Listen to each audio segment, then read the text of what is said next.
Hello and welcome back to the Harbor Online Community YouTube channel. Good to be with you. I'm John, joined by Don today. We have just wrapped up our discussion series on the Sermon on the Mount. Our last discussion from that series, we talked about you are the salt and you are the light, and dove into that section. And Don brought us the content, so gonna just pass it over to Don. If you want to tell us a little bit, Don, what did we look at in our last Sermon on the Mount discussion? Yeah, so I approached last night a little differently than I usually do. Um, I really spent some time with the whole sermon and looked for, just really listened to, what is the piece that is speaking to me in the moment. And it was these three little verses. And so I sat down with it and I did kind of a word by word, like what is this speaking to me right now? And I was really struck by the tone of Jesus. Basically, he's speaking, presumably, Matthew sets it up that he's speaking to this crowd of people. Probably, as someone pointed out, like probably a collection of his sayings put together and put together as a sermon.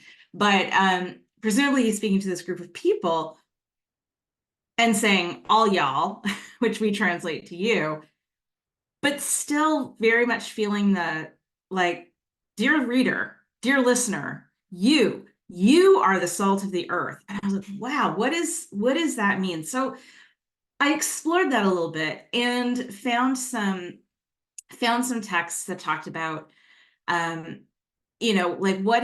how does salt and light work? So salt is it's used as a spice, it's used as a preservative.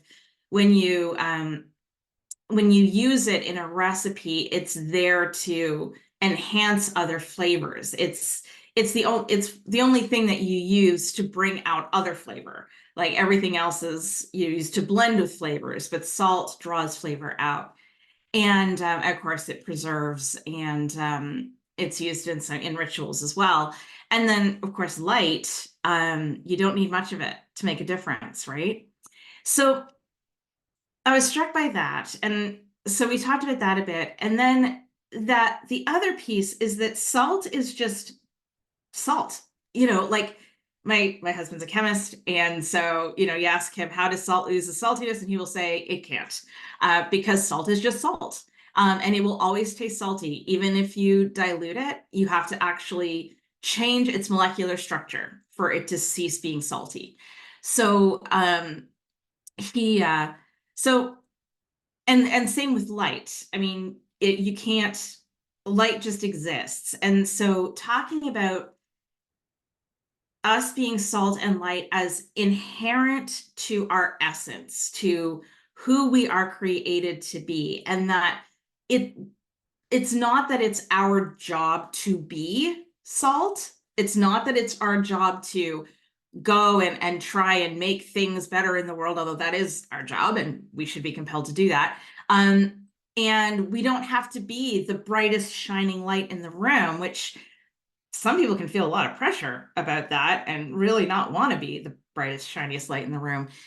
But those, because that is present in us, when we are present, when we are following the way of Jesus, just by our presence, we are salt, we are light in that space. And to be aware of the impact we are having in that space. And then I ended by talking about how empowering that can be and how emboldening that can be, and used a piece of art by David Hayward that you can see on his Instagram, his latest painting. And so really emboldening, but also kind of intimidating. And that famous quote by Marianne Wilson, like, who am I to be fabulous, to be wonderful, to be, you know, to shine so bright? And she says, well, who are you not to be?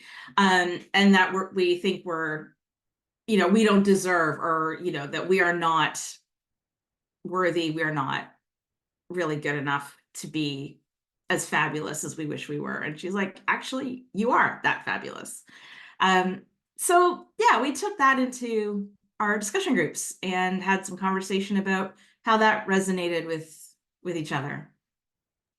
That's super cool. Yeah, yeah. Why don't we chat about the discussion groups and any key themes that came out? I can start us off. My Sure. my discussion group um was great. I mean, we had some really good conversations. People were sharing a lot of insights. One thing that jumped out at me, the kinds of questions we often ask at Harbor about a text, um, are like, what ways have we engaged with this text before, or the themes in this text that have been harmful, that were toxic, that were dehumanizing, or whatever? Thinking through those, and then thinking, well, based on our reading tonight and our new imagination that we're doing together, what are some more life-giving ways that we can now receive this text? And last night, the gap between those two things was very pronounced. I mean, a lot more than it sometimes is, because people have just had a tough time with this passage in the past. Whether it's that it's used to put pressure on us to be out sharing our faith all the time, because we've got to Mm, save everyone's soul, or being servants of all the time, always being a people pleaser, or being holy because we're the preservative preserving this dying world.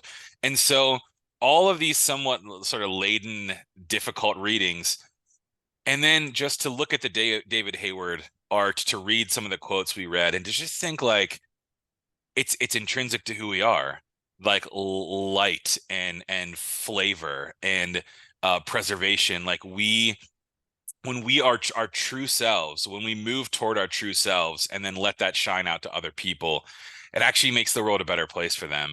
And when they do that, mm. it makes the world a better place for us. And it was just a cool conversation. I think people were really encouraged. That was my main experience of it. How about in your room? Same. People were, yeah, that I think, everybody who is able to speak, and some folks in really difficult circumstances right now just found a lot of comfort, and encouragement in it right now. And I mean, I shared in my group, and I'll share here that I have not been feeling this in this season of my life. I'm in the middle of a dissertation, and I'm kind of transitioning in a bit of a transition right now, and I am not feeling very salty. I am not feeling very bright. Um, and so what we came to is just that it's actually not about how you feel or what you're doing. It's just you're enough. Um, However we are right now, like I'm still light, even if I don't feel like it. Um, the other kind of delightful thing was, we talked about how this is often one of the first passages we learned as children. And that song, right? This little light of mine, I'm gonna let it shine. And so we just had this lovely moment. And then that, like, oh yeah, but then there's also that don't let Satan blow it out, which is not in the gospel. So part of that harmful, that threat, right? But it comes with that cute action of going and That's like, right. That's right. um, but still, like just that it was just this. It also brought this happy memory too, this kind of joyful, like I carry a light in me, and to hear that when you're a child, and to sing that in such a happy song was a really good memory too. Oh, that's great. Well, it was a good night. To those who missed it, hopefully this helps bring you up to speed a little bit. And we have some exciting stuff coming. We have a new series in the works. We have special guests in the pipeline. So excited for more Thursday nights at Harbor. Thanks for being here and chatting today, Don. Good to see you.